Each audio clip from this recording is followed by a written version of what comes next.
Hi, today I am going to talk about the topic filling the empty cells. This is one of the topics we work during this week.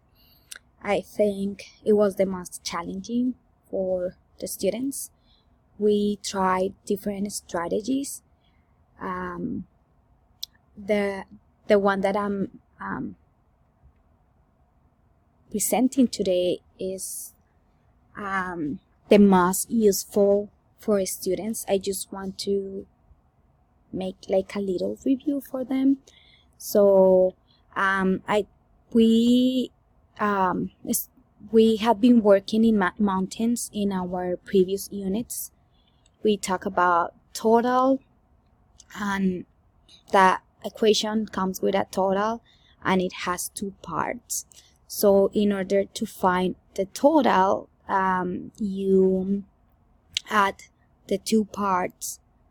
But instead, if you're looking for the part, then you need to subtract one of the parts to the total, so then you will find the other part.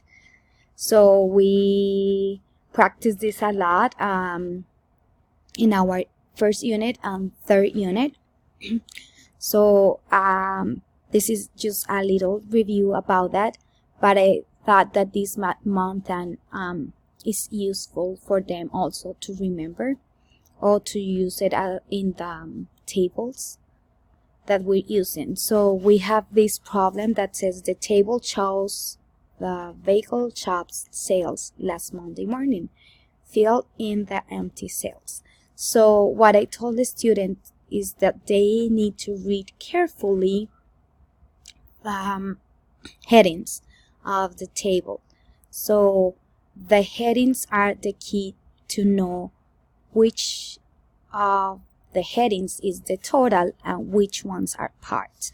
So reading the number made, the number sold, and number left. So when they see the one that has like the total amount will be the number made, because the number sold is how many they sold and the number left is what they have left. So it is easy to identify.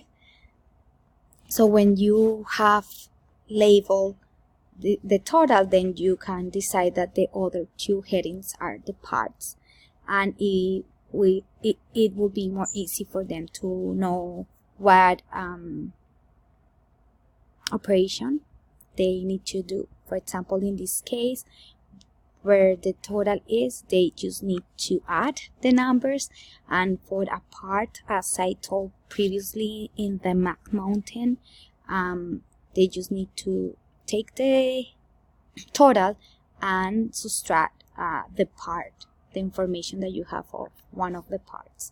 So I want to explain just using like the first line, which is okay, this one will be subtraction. So the first part is 120 subtract to 385. So then, we ask to the neighborhood, and then he borrows 1, and then we have 10 units less 5 is equal 5. Then we have to borrow to the next neighborhood, and same, it turns to 3, and then you have 10 more units less 8, it's equal to 1. 3 less 3 is 0, so the answer will be 25. And that's how students were able to complete. They didn't have to go back and look at the headings every time. They just knew what they had to do just from the beginning. So if you have more questions, please let me know, and thank you for watching.